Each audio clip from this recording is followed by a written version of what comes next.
എല്ലാ പ്രിയപ്പെട്ടവർക്കും നമസ്കാരം. നമുക്കറിയാം, ഇന്ത്യയിലെ സംസ്ഥാനങ്ങളിൽ അപകട നിരക്കുകളിൽ 3-ാം സ്ഥാനം അലങ്കരിക്കുന്നത് നമ്മുടെ കൊച്ചു കേരളമാണ്.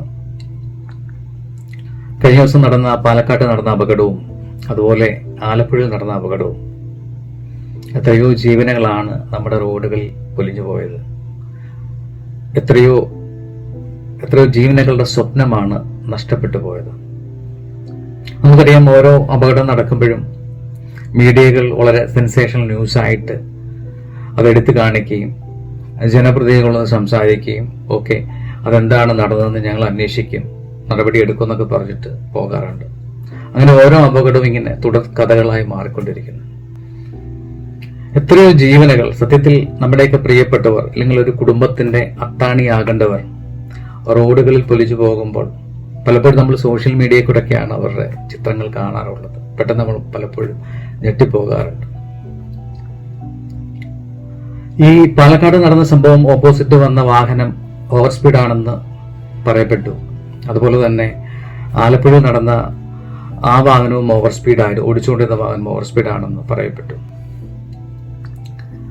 സത്യത്തിൽ ഇവിടെ നടക്കുന്നത് നമുക്ക് നല്ലൊരു ട്രാഫിക് സിസ്റ്റം നമ്മൾ ഫോളോ ചെയ്യുന്നില്ല, അല്ലെങ്കിൽ നമുക്ക് നല്ലൊരു ട്രാഫിക് സിസ്റ്റം ഇല്ല എന്നുള്ളതാണ്. സത്യത്തിൽ നമ്മുടെ ട്രാഫിക് റൂൾസ് ആൻഡ് റെഗുലേഷനെ കുറിച്ച് അല്ലെങ്കിൽ ഒരു ഹൈസ്കൂൾ തലം മുതലേ നമ്മുടെ പാഠ്യപദ്ധതിയിൽ ഉൾപ്പെടുത്തണം.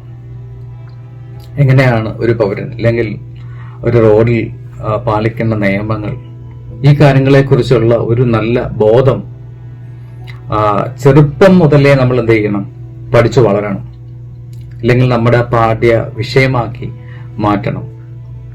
അതുപോലെ തന്നെ ഓവർ സ്പീഡ് നമുക്ക് സ്പീഡ് സൈൻ ബോർഡുകൾ അതുകൊണ്ട് നമുക്ക് ഓവർ സ്പീഡ് കൺട്രോൾ ചെയ്യാൻ പറ്റും. ഇപ്പൊ 40-ൽ പോകേണ്ടടുത്ത് 40-ൽ പോകുക, 50-ൽ പോകേണ്ടടുത്ത് 50-ൽ പോകുക, 80-ൽ പോകേണ്ട 80-ൽ പോകുക, അതിനപ്പുറം പോകുന്നവർക്ക് നല്ല ഫൈൻ കൊടുക്കുക. അതുപോലെ തന്നെ എല്ലാ പോക്കറ്റ് റോഡുകളും സ്റ്റോപ്പ് സൈനുകൾ കൊടുത്തിട്ട്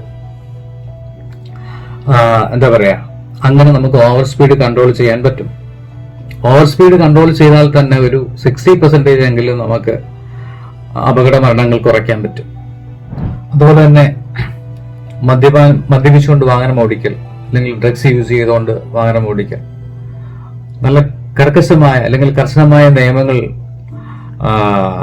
പ്രാബല്യത്തിൽ കൊണ്ടുവരണം. അതുപോലെ തന്നെ ലൈസൻസ് പോയിന്റ് സിസ്റ്റം ആക്കണം, ലൈസൻസ് റദ്ദ് ചെയ്ത് കളയണം. അതുപോലെ റോഡുകൾ വളരെ ശോചനീയമായ ഒരു അവസ്ഥയാണ് നമ്മുടെ കേരളത്തിലുള്ളത്. പുതിയ റോഡുകൾ സത്യത്തിൽ ടാർ ചെയ്ത് കഴിയുമ്പം അതിന്റെ പിറ്റേ ദിവസം പോയി നോക്കിക്കഴിഞ്ഞാൽ അതെല്ലാം ഇളകി, അല്ലെങ്കിൽ നമുക്കൊരു തുറത്തെടുക്കുന്ന പോലെ നമുക്ക് തുറത്തെടുക്കാൻ പറ്റും.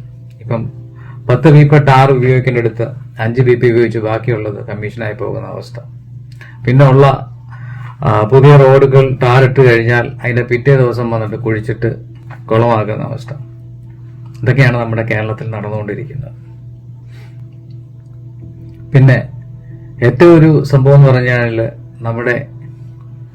ഞാൻ മുമ്പ് പറഞ്ഞതുപോലെ നമ്മുടെ പാഠ്യപദ്ധതിയിൽ നല്ല ഒരു ട്രാഫിക് സിസ്റ്റത്തെക്കുറിച്ച് അല്ലെങ്കിൽ റൂൾസ് ആൻഡ് റെഗുലേഷനെ കുറിച്ച് അവർക്ക് ബോധവൽക്കരണം കൊടുക്കുക, അല്ലെങ്കിൽ അവരുടെ പാഠ്യപദ്ധതിയിൽ ഉൾപ്പെടുത്തുക എന്നുള്ളതാണ്. പിന്നെ ലൈസൻസുകൾ പോയിന്റ് സിസ്റ്റം ആക്കുക.